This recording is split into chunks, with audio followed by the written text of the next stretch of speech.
Revolutionary Breeze, coming to you today, Black August 3rd. I want to give a shout out to the August 3rd Collective, the ones that's captured behind the wall, and the ones that's out here, you know, getting down for this liberation of New African people, free the land.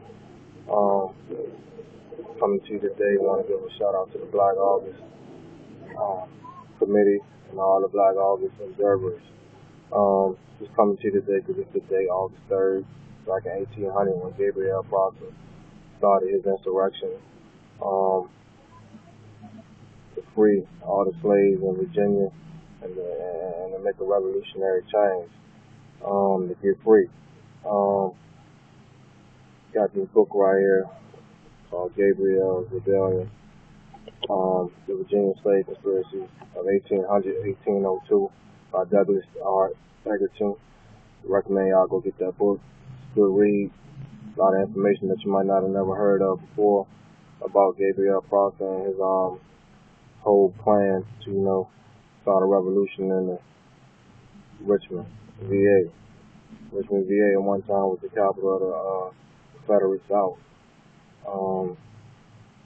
Gabriel was going to hit that up, take over the city, and get free. And one thing that y'all might not know about Gabriel Prosper, he was trying to also, after the liberation of the slaves, he was going to try to build a black nation that most don't know about. That's in his book also, so that's why I recommend y'all get this book. Want to pour a little libation out for the hunger strike victim, and pour out some libation for Gabriel Prosper, starting this rebellion that was ultimately suppressed by some informants who told on him and got the whole mission destroyed. And Gabriel captured and assassinated. So I pour out this libation for you, Ashe, for the hunger strike victim out in California. Ashe. It was also a connection, that many people don't know about with Gabriel Prosper and his revolution and rounding up the Padre, that there was also a connection with the Haiti revolution and Tucson and all those. Just a little connection there. So just want to touch on that real quick. Gabriel Prosper, the San Domingo, Virginia connection with failure. The refugees, however, brought with them more than merely the news of Tucson victories, and they bought their human property as well. By 1795, as many as 12,000 Dominican slaves had entered the United States. Southern authorities regarded them as slaves who had been infected with the melody insurrection, and most states properly enacted laws. The entry of the bond persons from the island of Virginia, however, neglected to take these steps, and so became a popular safe haven for French planters and their slaves. The island slaves naturally mixed with Virginia bondmen and passed on the word of the world being remade off the coast. The scenes which are acted in San Domingo warned Governor Monroe must produce an effect on all people of color in the states of the South, more especially our slaves. And it's our duty to be on guard to prevent any mischief resulting from it. The governor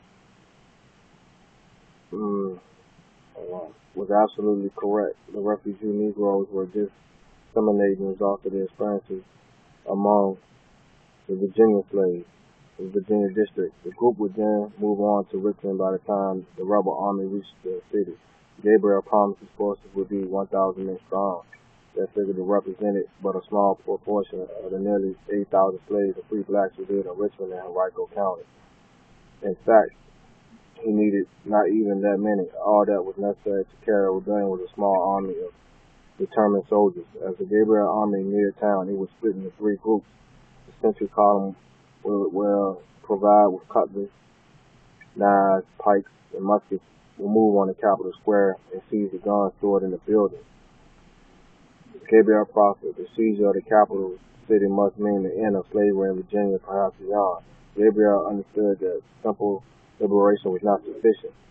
As he marched to the city of Richmond, he planned to carry a flag inscribed the words "Death for Liberty." Gabriel's banner was designed to appeal to his broad coalition. West African armies marched under unit flags that presumably made them invincible in battle.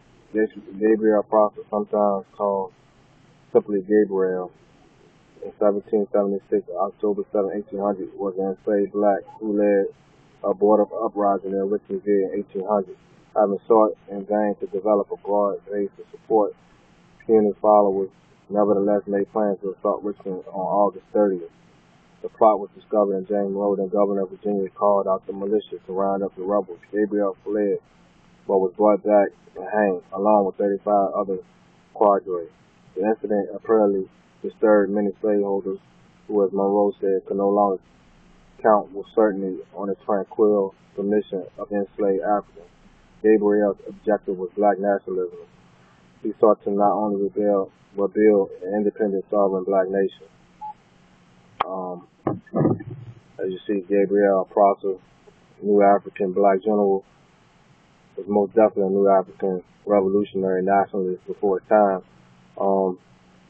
Just wanted to give a nice salute out to Gabriel Prosper, Black August, all the comrades, all the quadre that's observing.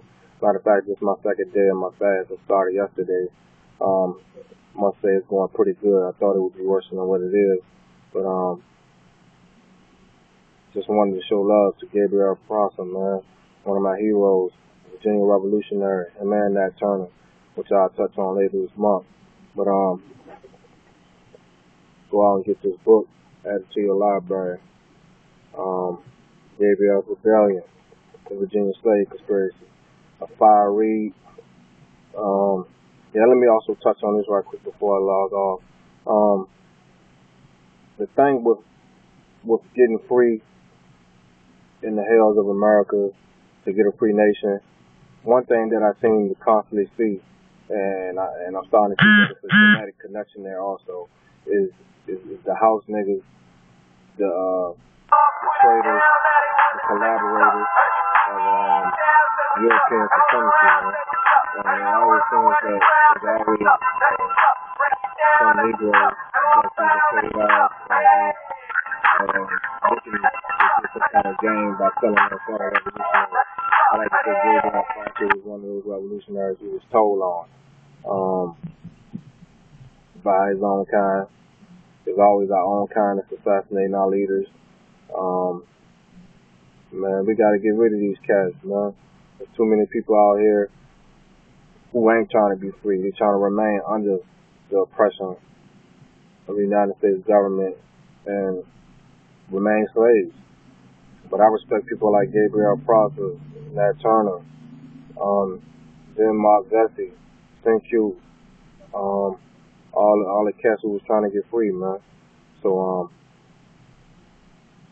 all I gotta say is give a princess love to all the revolutionaries of that time.